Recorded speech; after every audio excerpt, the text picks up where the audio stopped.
Hello everyone, Hi. James and Bronwyn here from Mindful Risk. We're passionate about helping businesses understand risk management and then effectively implement risk frameworks that enable them to take calculated, educated and informed risk. We're not about not taking risks, and in the environment that we live in now, not taking risks is not an option. If anything, if you're not taking risks, you're already going backwards. We also love chatting to interesting and engaging people and organisations about the way they make risk management real for their organisation and how they demystify what can be seen as a really sort of tricky, esoteric topic and turn it into practical, meaningful, applicable concepts that make sense for the organisation.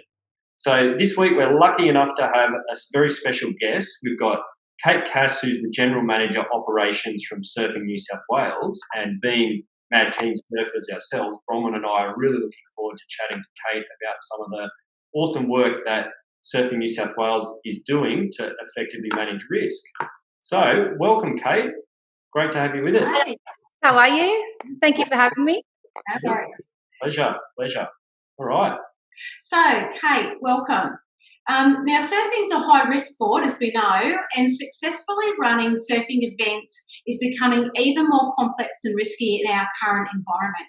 Can you talk us through some of the risk management techniques that Surfing New South Wales has been able to successfully use and adopt at the moment?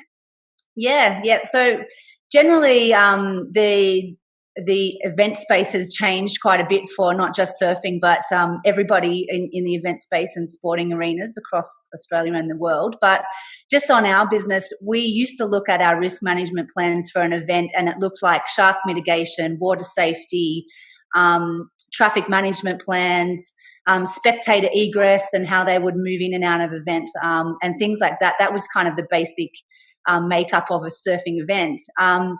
Now, since that, COVID has come along and changed not only the fact that most of our events were cancelled for quite a long period of time, but now coming back into being able to run events of what that actually looks like, what risk management plans you have to have in place that are not just from an organisational point of view, but like the New South Wales public health orders and just the general health and safety of the community.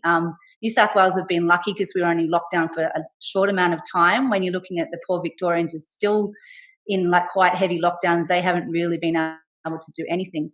So events for us now, along with the shark mitigation, water safety, all those kind of things are still in place, but we have to have a very stringent COVID safety plan.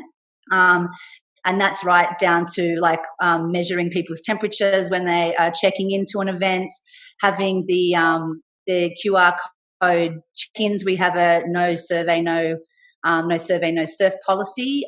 That's sort of new for us. And then sort of managing how people move around an event site, how your judges are spaced out in the judging tents and your marshals and all those kind of things, like just what your work and beach site actually looks like now is quite a bit different, and having people moving around in those spaces is also quite different than what it used to look like. Quite a challenge. Yeah, definitely quite a challenge. But we've got a fantastic event team and they do a great job.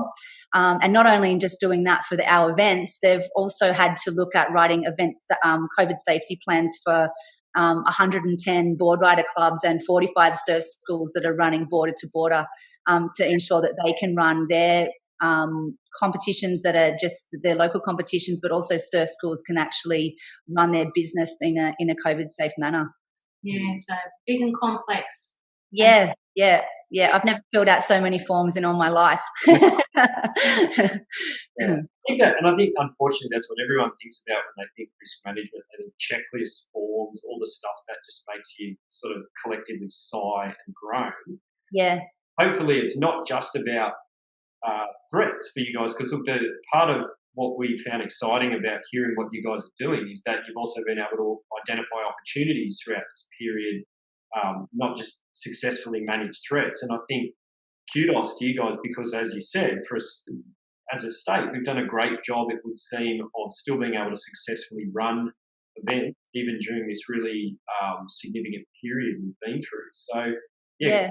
What could you tell us about, let's call it the opportunities or the innovations that Surfing New South Wales has been able to pull out of the bag, Kate? Yeah, so we have really hit our straps in this time, I think, as an organisation. We've been able to pivot quite quickly. We've looked at additional revenue streams, but I think it stems back to a few years ago. We, the board and the CEO, Luke Madden, really looked at what our business was and what it looked like in the current arena. And it was elite surfing and events. And that really limited what our business did, which led to risk. Like if anything happened to any parts of that business, like look at COVID now, we've made really good decisions in the past that have enabled us to continue on in this time quite successfully. But we're having all your eggs in one basket really limits what you can do in the future. So they looked at diversifying the revenue streams and incomes that the business could actually have available to us.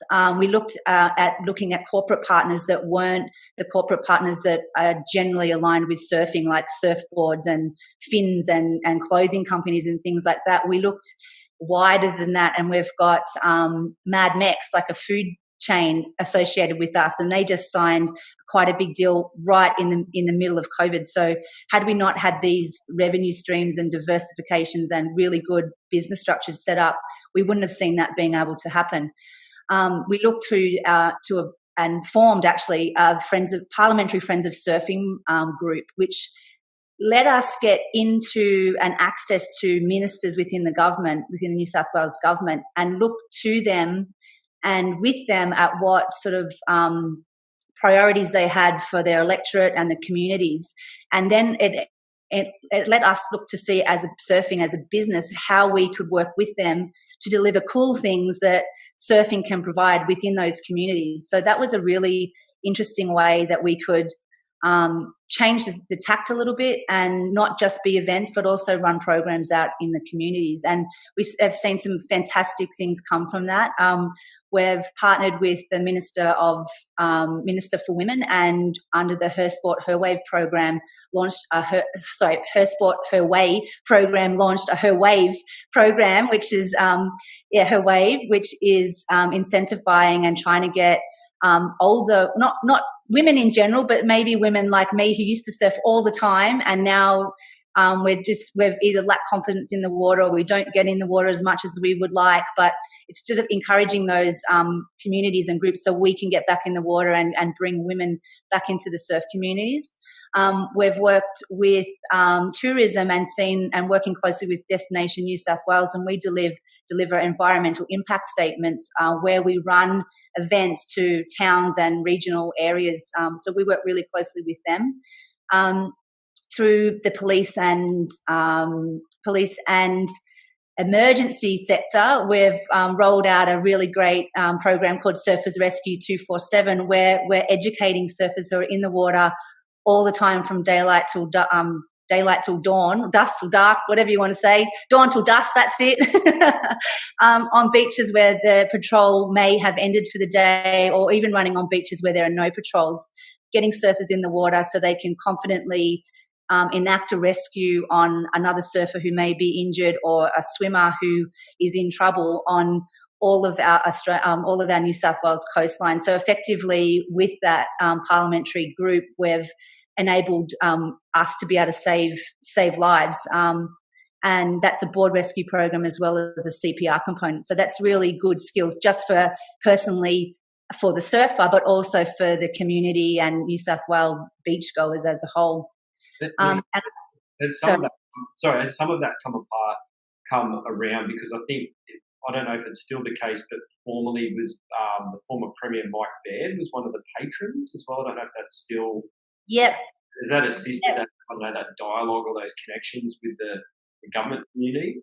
That's correct. Yeah. So that started way back when, and then we've continued to roll out that program, and that's doing really well. We've got it's gone online, as everything has in the last few months, but that's an example of how we were able to pivot quite quickly, because we backed our program and we knew that we could quickly get something like this program filmed and online as part of the component that we used to run face to face. So that's an example of how we've changed an online program quickly into a face to face program quickly into an online program, being able to continue have no stop really in the delivery of that mechanism. Yeah. And another one, just really quickly, which is really exciting, and I guess a place where you wouldn't really expect to see surfing necessarily, although it makes sense when I say it. We've launched a creative kids program. So we've sort of gone from the arts sector, come into the sports sector, and are delivering through the Service New South Wales Creative Kids Vouchers a surf photography and videography program to high school age. It's aimed at high school age children, but your Creative Kids Vouchers for any New South Wales student. So that's really exciting, and it just goes to show that the surf industry is so huge, and it has so many pathways for our kids, like right from grassroots groms in their very first board rider competition, all the way through to your professional surfing surfer, as well as surf coaches. You've got judging, you've got people who film and take photos of these events. So it's a huge industry, and being able to deliver programs across the gamut of that is really exciting. And I guess that's really one benefit, and one really cool thing that Surfing New South Wales really has to offer. So, Kate, you just referred to surfing as a business, and I think, in our conversation, you've definitely shown what a busy, complex and big business you really are. Yeah. Tell us how you think a sport like surfing can bring risk management into business. Look, I think that it all stems from really good governance, I guess. Like we've got our CEO is fantastic. He's young and vibrant. Most of our team are young and vibrant. I'm like one of the old ones. And having our board is really, our board is amazing too. They really, they're not risk averse. They look at the way a business can work within risks and look to the parameters that you can hit the boundary of, and let us work as an organisation and as employees inside those boundaries, so we can pivot and move quickly with the confidence that we're not really failing. There's no failure. We're just striding forward, trying to make ideas happen and initiatives come off based on the it's almost suck it and see. It's a little bit more planned than that, but we have a plan and we walk towards it. But then if something's not happening, it's not, oh, give up, stop. You're like, okay, why isn't it happening? You assess what risks are involved if you were to change tack quickly, and then if that's the right thing to do, you do that and strive forward and keep moving. And it's all about learning. It's the work and learn. I think James, you used a better word than that, but test and learn. Test and learn, yeah. Thank you. The test and learn process is definitely the way we run most of the time. But that's all because you have good plans. If you have good plans that are underlying everything that you do within a business, then being able to move quickly and run light-footed is based on that good foundation. Yeah. Oh, excellent. Look, I think it is an interesting space, and we're really grateful to talk to you, Kate, because surfing's always perceived as very high risk, and I think there's certainly a lot in it. And as we've seen through talking to you, it's certainly a much bigger space than just running events, that's for sure, which is traditionally, I think, what a lot of us associate with something like Surfing New South Wales. So, I mean, in terms of takeaways that I got from that, I would say that really for me, it sounds as though the business takeaways for other businesses is having a quality governance framework and an organisational structure in place where you can swiftly innovate in challenging times. Seems like it's enabled you guys to really do what you've done so successfully. Yeah. And you've also highlighted that having diverse funding streams, obviously in risk nerd terms, it would diversify or spread your risk, but also I think it sounds as though it's enabled you to identify opportunities that otherwise you would have missed out on. And then absolutely, it sounds as though you've got a board that's really supportive of, as we like to encourage people to do, taking informed and calculated higher levels of risk, especially around innovation and diversification, and having an environment where there is a supportive test and learn culture in place so things can happen, and if they don't work as well, it's not the end of the world. So I think that's really exciting. Yeah, absolutely. Yeah. So look, I mean, look, thank you so much for chatting to us today, Kate. And as always, we just get stoked by having conversations with interesting people. And then if it's surfing related, then even better. So Yeah, excellent. And I love the fact that we can actually use stoked like quite legitimately in our organisation. it becomes a legitimate descriptor. Yeah. Yeah, exactly right. Exactly right. Yeah. Well, thank you so much for having me. It's been amazing to chat with you, and hopefully I see you guys in the water next time I'm up your way, or you can come have a surf with me at Maroubra and with our whale friend over here. Right. Yeah, I can see it. Thanks, Kate. Have a good day. You guys have a great afternoon. Bye. Bye. Bye.